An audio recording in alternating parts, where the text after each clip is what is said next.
But Charlie, honestly, in the beginning, Edison was top notch. But I don't see why, apart from him being able to distribute balls, Yeah. yeah, but I don't see Edison as a like that much of a good keeper that if Guardiola loses, he's lost so much. The goalkeeper is as good as the defense in front of you. Mm, If you are not confident about your defenders, yeah, you are shaky. yeah. It's the same way defender is also as good as the The goalkeeper. goalkeeper, He could be idle for an entire game. yeah, yeah, He yeah. may face two shots, Two shots, and he and saves then those he saves balls. those, Yeah, and you say he's great. yeah, So you may have a goalkeeper like Sanchez in Chelsea who will face maybe like 20 shots and maybe two go in there. But if you analyze, you say Edison is better. Mm.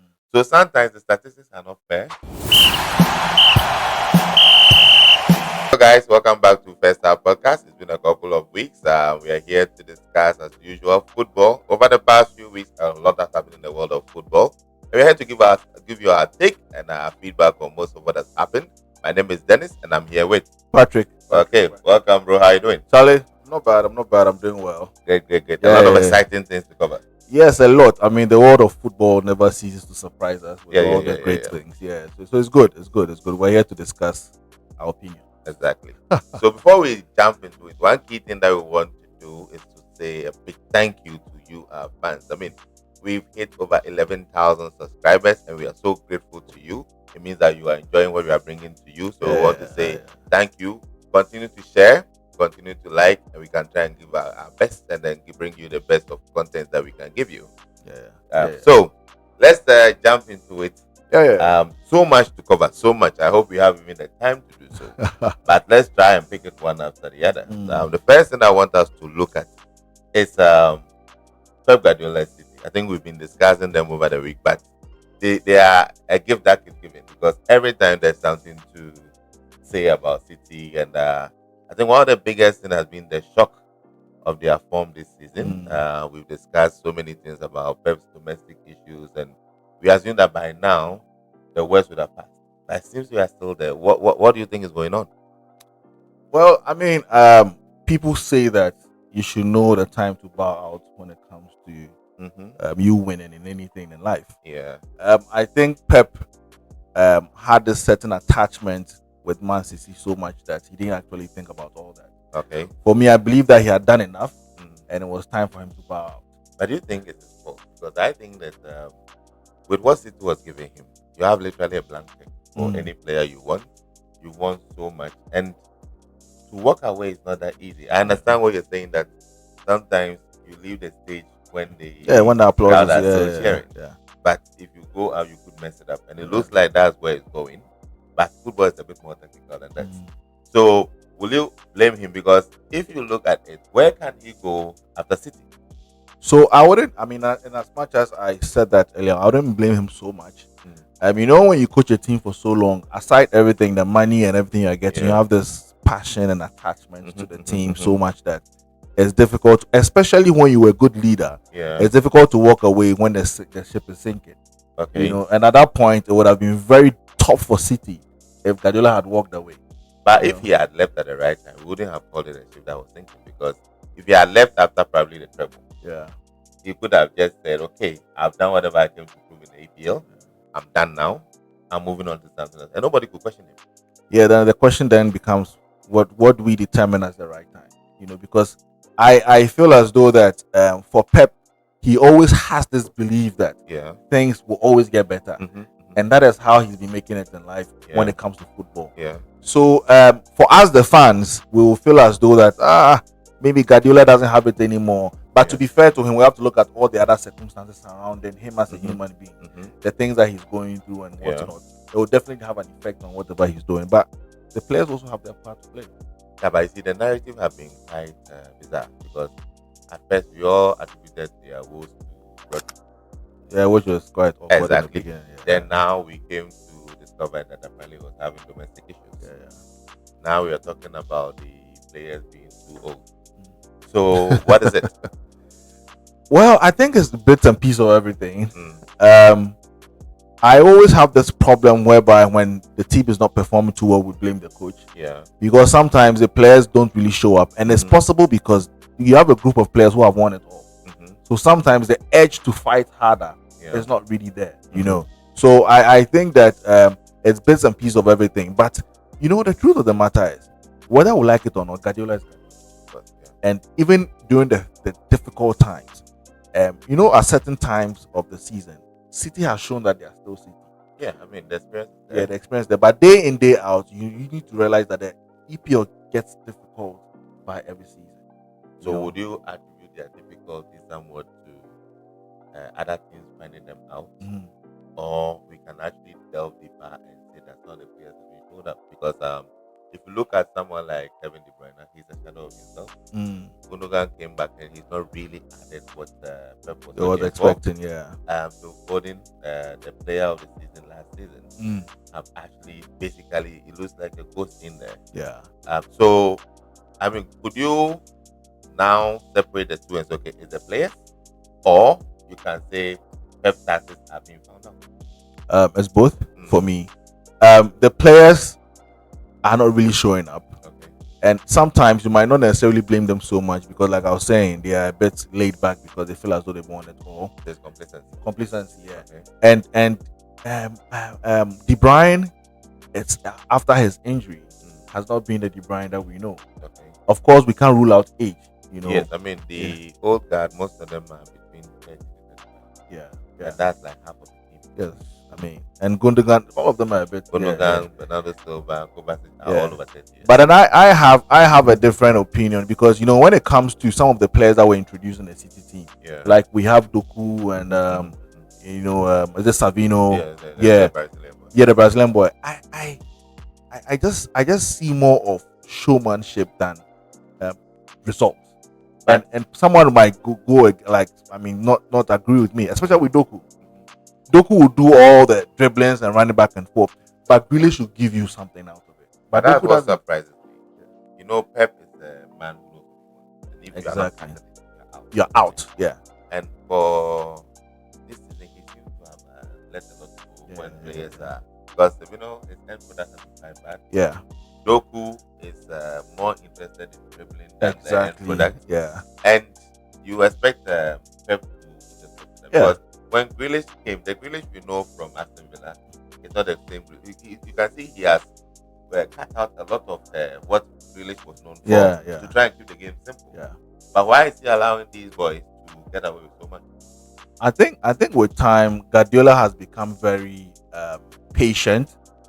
Comparing him to the Guardiola we used to know, because there are some players that's really, sometimes I watch their performance, I'm like, no, the Guardiola of yesterday can actually even stop you in the first. Of course, And Guardiola is also done it to bigger players. Yeah, he does bigger players. Yeah. I mean, so I have found his posture very worrying sometimes because his tolerance level is quite high now. Yeah. And it needs to drop because as a coach, if you want to get results, you don't tolerate so much. But wouldn't you say that come with experience? Because there's so much backlash that you hear people say that, or pundits say that Guardiola fine, he gets results, but he's killing football because the flair, the skills, and all these things that players bear when they bring to the field, what keeps fans out of their seats, gradually being sucked out of the game with the tactics. Yeah, it's true actually. And at a point, you realize that most teams are trying to play that kind of Guardiola football. Yeah, but everybody now wants to be a disciple of football. Everybody wants to play up on the back. Everybody wants to play possession football. It's getting boring. Yeah, it's getting boring. But then, when a good coach grabs that, you're in trouble. Yeah. And I studied the game they played with Real Madrid, and I realized that Ancelotti was a brilliant coach. Yeah. And there are certain aspects of City's football when you close them down, that is it. Nothing happens anymore. So once you're able to beat their first press, you are good. They are basically vulnerable. And that is why they miss Rodri. Yeah. And sometimes when I watch the game, when I watch the game, I get to understand why just a single person has a huge impact. Because that single person, when things are very tough, he knows how to hold the central midfield. Yeah. He knows how to distribute when he needs to. He knows how to let the wingers go and tell them that, go for it, I'll hold the back. So they don't have that. Yeah. Now, and it's actually a challenge for them. But then I never rule out City. Well, for this season, they're still in the FA Cup. Yeah, they are. And then the Premier League. Yeah. Do you believe they can still win something?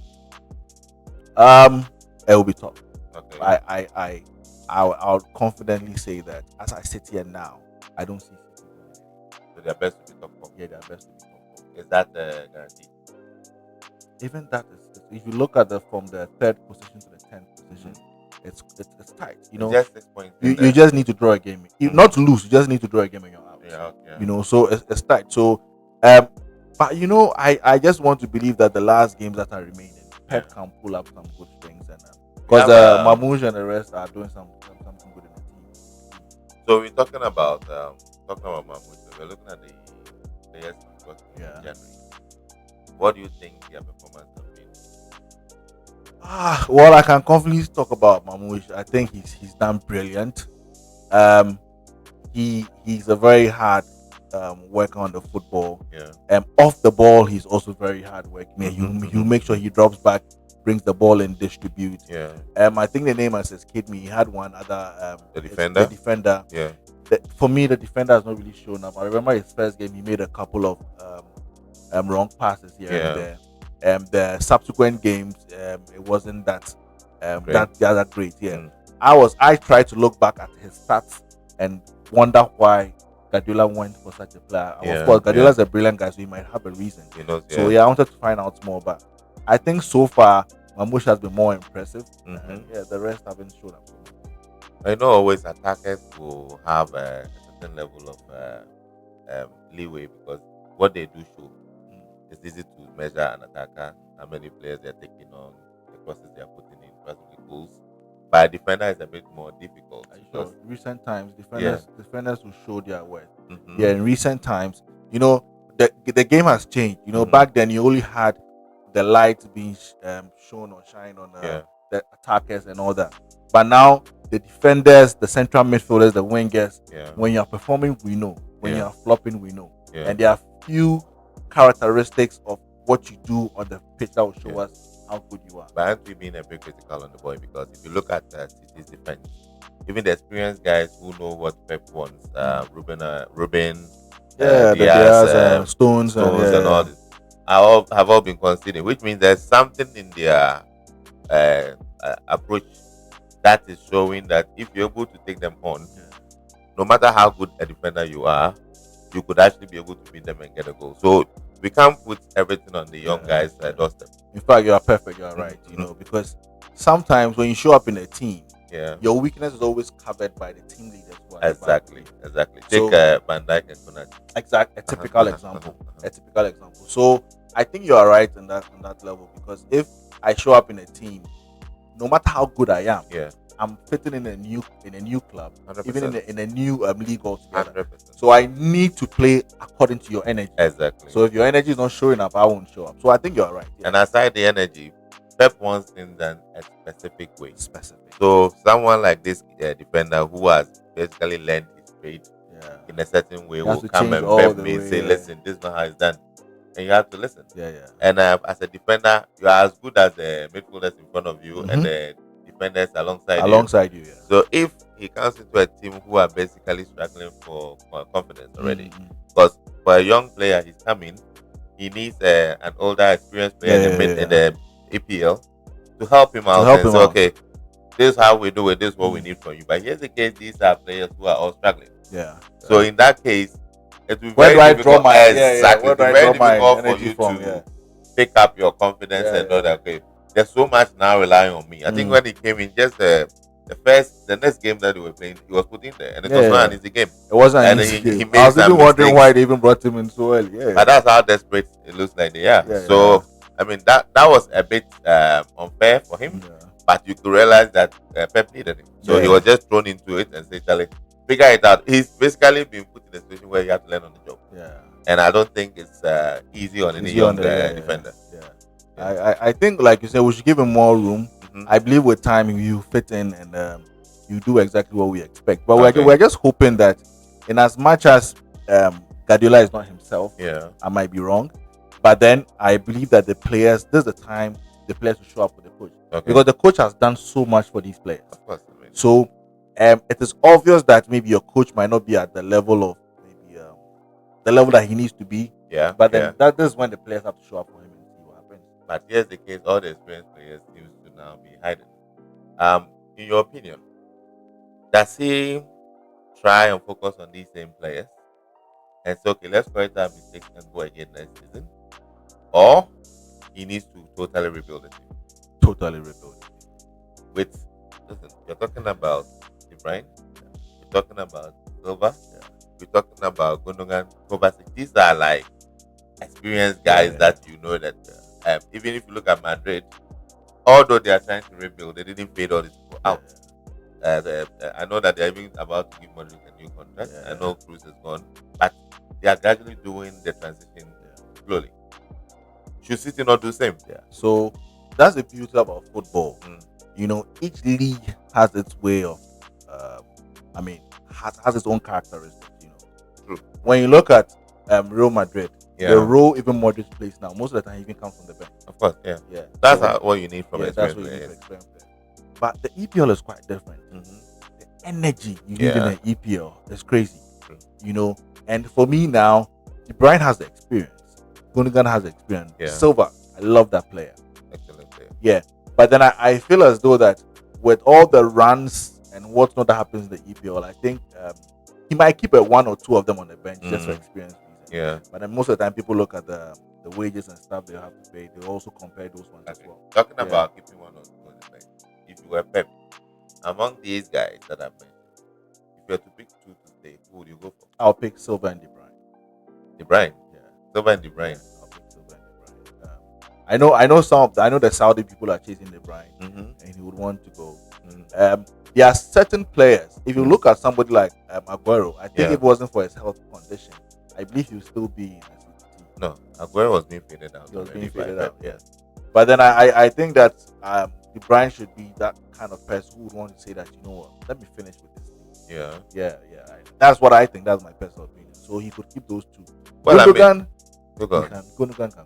Okay. To be fair, the media has been mentioning that most of these guys have been faded out. Even the goalkeeper Edison are all looking at being faded out and all that. But in the last press conference before the FA Cup, Pep have come out to say that he needs these guys. With everything that he has achieved, he needs them and he's not letting them go. And he thinks that Gundogan is even looking at getting a contract extension. So I don't know whether it's the right decision, but he seems to feel that, I don't know whether it's just media talk, so that it could be a tactic. Yeah. If he makes it so obvious that I want them gone, he will not get good prices for them on the transfer market. So if he says I want them to stay, I really need them, they are good players, it actually raises their price. So what do you think he's doing here? Is it just for a business purposes, or he actually is going to depend on these guys next season? So I listened to that press conference and I really respected Guardiola for that. You see, in life, people that you've worked with for some time, regardless of what they decide to do at the end, or regardless of what the outcome may be, you need to show them that respect. You know, and I believe these players are players that Guardiola can't necessarily go into the media and just say that, you know, I'm getting rid of them. Okay. Like you rightly said, he needs to protect their price. You know, and I think that even if at the end of the day he would have to take some hard decisions, I think in the media he would have to say some of these things. I think it's mostly for business purposes. Because if you look at it, last season Edison almost left because the Saudis were really. But Charlie, honestly, in the beginning, Edison was top notch. But I don't see why, apart from him being able to distribute balls, but I don't see Edison as that much of a good keeper that if Guardiola loses, he's lost so much. The goalkeeper is as good as the defensive point of view. If you are not confident about your defenders, you are shaking. It's the same way defender is also as good as the goalkeeper. So I think that is what has happened in there. Over the years, with Rodri in there protecting the defense, City has barely had any attack. So if you are really looking at Edison, in his career with City, he's not really been tested. But what is good for him is that anytime he's been tested, he's shown up. So he could be idle for an entire game. He may face two shots, and he saves those, and he says he's great. So you may have a goalkeeper like Sanchez in Chelsea who will face maybe like 20 shots and maybe 2 go in there. But if you analyze, you say Edison is better. So sometimes the statistics are not fair. But where you find yourself in terms of what team you are in, because for your Alisson, for instance, unless he's really in a weaker team and you can see that, okay, he's basically carrying the points. But you can't really say he's the best keeper in the world. So that's where sometimes the positions and the stats are not very, very fair. But I mean, that's football. Now let's come to one other thing I want us to look at. What has happened to Foden, bro? Charlie, I don't know, but football is interesting. Like Charlie, you're a king one season, the next season you're a cleaner. because I saw for the last season, unless he doesn't get the ball. Yeah. And even the last game they played, Charlie, he carried them through. Yeah, his left leg is amazing. He carried them through. But then, I mean, I just believe that he's having a bad season because I think he's still a top-notch player. And there's something about when things are not going well for a team. Yeah. It actually affects the individual player. That's the confidence. Yeah. What you used to do previously, now when you do it, it doesn't actually work. Exactly. Because Foden is still a top-notch player. Yeah. Yeah, but then I don't know, it seems not just be working. I don't know. I don't know what's confidence in football is something that but if you watch Foden, his confidence still there. No, I don't think so. Because you see, the confidence comes from game by game. If you played, let's say, 15 games, you have 1 or 2 goals. Okay. Basically, I guess your point where even to show up for the ball so that you try, you start hiding. If you look at Salah now, he's basically on top of the ball. So for him, he wants to, as much as possible, get the ball. And at this point, he'll try anything. But if you miss, like, let's say, 10 chances, when the ball comes, you are in your head. Look at Jackson. Most of the chances he gets is only because he's at the right position, which means he knows what he's doing. But when it's time to shoot, he's always in his head. But when you are in the Salah's form, even at the center position, you want to shoot, or you believe you can do it. And that's where it makes the whole thing. My last question on this subject. Do you believe Pep can rebuild a team and come back next season to challenge? But like I said earlier on, I believe anything when it comes to Pep. Okay. I believe that with the right players coming in this summer, I think he can come back to the top again. I know the season that he came into the EPL, I think that season Chelsea won. Let me just put that in there. And for that season, you are allowed to. Oh, of course, yes. We are suffering, so it's good to at least go to the glory days. For that season, you realize that that's when he phased out most of the guys in City. Yeah. And Charlie, that was the time he phased out Joe Hart. Exactly. That guy was the top gradually goalkeeper. Built his team. So does that mean that right now, if he's trying to rebuild with a younger team, you need more time? Meaning that you scratch off next season and give him the season beyond? No. You think he can still compete next season? I think he can still compete. Is that because the EPL has lost its quality or its Pep? It's Pep. Okay. The EPL can never lose its quality. Okay. Yeah, I think it's a Pep factor. And for me, as I sit here, I always believe that he has a plan for the summer. You know, you know how Pep operates already. He has an idea of the players that he needs to put where. Yeah. And it might work for him. And don't forget that there are also external factors to his performance. You know, this issue about this domestic issue. Yeah. So I believe that once he gets the right players in the right frame of mind, I think they'll come back. I think if Pep should bring in, let's say, 6 players, he can. Well, I mean, it looks like he's actually to bring in 3 in January. Meaning that if in the summer you even bring in 5, you actually brought in 8 players. Exactly. And with all these old guys, the average will go away for 30 million. And the old guys, teams will come for them. Of course. Yeah. But the Saudis are going to need these players badly. And they could make good money. And now, if you watch the other leagues, not even only the Saudis. So sometimes some of the CR and stuff, they come for some of these players. Go the Bundesliga, they come for some of these players, experienced players. With the money that the Saudis are putting. If you're a player like De Bruyne, you're at your peak. Right now, you go and retire and then Charlie, put some money in the bank for the future, which is very important. There's no reason why you shouldn't do that. His end is quota. So I think basically, okay, guys. So thank you for joining the discussion. We would like to hear your comments. As much as possible, subscribe, share, and let's hear what you also have to say on the subject.